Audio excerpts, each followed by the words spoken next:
What is an addiction people might not realize they have? Doom scrolling. I did it so much during the pandemic and it took me a while to break myself out of it. I highly recommend becoming much more anxious and a series of small panic attacks, followed by finally speaking to someone regarding mental health. Did wonders for me. Doom scroll to find this comment. I find myself getting hypnotized by YouTube shorts. I literally have to mentally break away from watching them. It's pretty crazy. I had to uninstall TikTok because of how addictive it was to me. Of course now every other platform has aped their model, but none of them are nearly as addictive to me. YouTube shorts still get me sometimes. Misery. Drama. The spikes become normal to the brain, so those in toxic relationships, for example, crave those dysfunctional patterns. They crave the rush of the fights and the drama. They pull it from around them without even noticing it. Misery loves company is not just a saying. It's science. My home life as a child was so awful I developed BPD. It took me years to realize the reason why therapy wasn't working was because I was hooked on the pain. Without it, I had no concept of who I was. I needed it to have an identity. Same. Peace makes me anxious. I know something bad is supposed to happen, so why isn't it happening? Let me piggyback that by adding outrage.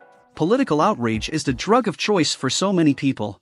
Our older neighbors seek us out to tell us just how outraged they are at, insert political news topic, and they will strongly take a side, make the opposition an enemy worthy of execution, and expect us to wholeheartedly agree with them. I've had to use my pocket answer so many times. I don't talk politics with people I like over and over again to get out of that bullshit. Oh, and then there's a new flavor of the week afterwards, and after I learn more about last week's hot topic, they couldn't care less. Outrage porn. They're chasing that endorphin rush. It's how 24-hour cable news networks survive and flourish. My husband actually broke me of this. My whole life all my parents did was yell/fight for one reason or another. And something was always happening, usually bad. To be fair, a good chunk of that was not in anyone's control, but it sucked. So even though I tried not to, apparently I make problems out of absolutely nothing. And I did it a lot, and legit never intentionally. For a while, every time I would start he'd tell me and would make me stop and pause for a minute before continuing. He was never mean about it, though sometimes rightfully very annoyed, and initially it made me upset because I felt like I was always doing something wrong. But after a while, it just stopped. Every now and again I get really stressed out about the dumbest shit, but since being medicated it's very rare. Shopping is a big one. This is a big one, and I think a lot of us are shopping even when we're not spending money. Looking at products online, putting stuff onto wish lists, browsing aisles at Target, asking people in conversation where they got, whatever. I'm trying to be more cognizant of this because I resent that I'm going through life in total consumer mode. This is barely even up to the individual anymore. Everything, every goddamn thing is pretty much out to extract as much money from everyone as possible. Anywhere that advertisements can possibly permeate, they will try to find a way. That's something that's been bothering me about TikTok lately, out of the many things. Every single video is referencing something on the TikTok shop and they're able to monetize off anyone buying the product. It's cool for everyone getting their coin, good for them, but I'm just sick of everyday people being turned into walking, talking billboards for anything and everything, of advertisements being considered entertainment. Edit, billboards *. I was high and half asleep, my apologies friends. I solved 90% of this by adding hashtag TikTok shop to my content filters. I work with people who struggle financially but keep getting Amazon packages delivered to their door. All I hear from them is, "Oh, that's my Ring doorbell, my Amazon package has arrived." Honestly, I do a lot of price comparisons of Amazon versus Walmart or Meijer or Target etc. on everyday items that I need, and most of the time Amazon is the cheapest option and the best way to save money. Let alone, if I were to physically go into Walmart to buy my laundry detergent, or whatever, I'm sure I would also purchase some other crap that I convince myself that I need. On Amazon it's cheaper and I get free delivery and save 6% with the card. And sometimes get other coupons on top of that. It's terrible, because I don't enjoy supporting Amazon, but it's the cheapest way to go a lot of the time unfortunately. Anger. I think addiction to anger is the primary force being weaponized against our entire culture right now. Rage bait posts are definitely on the rise everywhere on Reddit, cruelty as well. We not only want to get angry, but then we want to punish. Humans are so gross. Validation. I'm not addicted, I just like having it and it's the only thing that motivates me. You're doing great. Enabler. Disabler. Stress.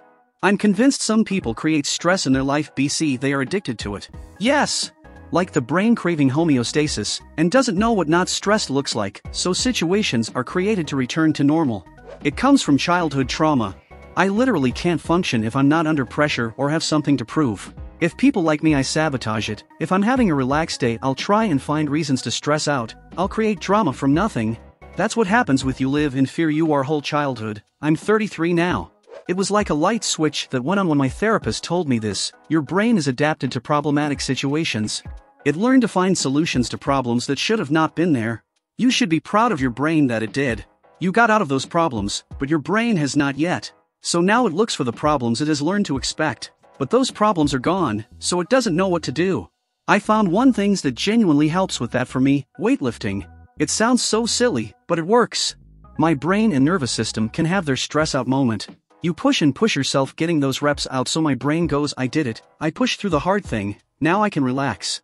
So it calms me down, making me think more calmly and clearly so I can handle situations much better, and I avoid the negative spiral of making things worse.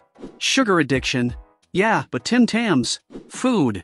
People often eat far more often than necessary. They eat out of habit and not out of necessity. I would argue it's out of boredom. Food used to be an inconvenience. Now, it's so convenient that it's used as a way to simply kill time. Let's not forget we also eat out of pleasure, please. Phone addiction. Yeah, no, I'm fully aware. I just haven't found a suitable replacement.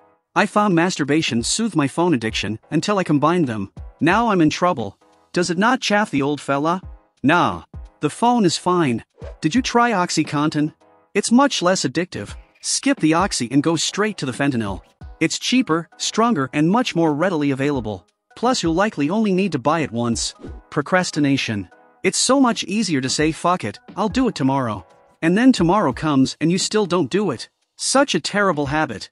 It definitely is. There's also that other side where instead of saying I'll do X tomorrow, you say to yourself it doesn't matter if do X today, one day won't make a difference. I'll stop doing X tomorrow, and I have struggled with that one for a while.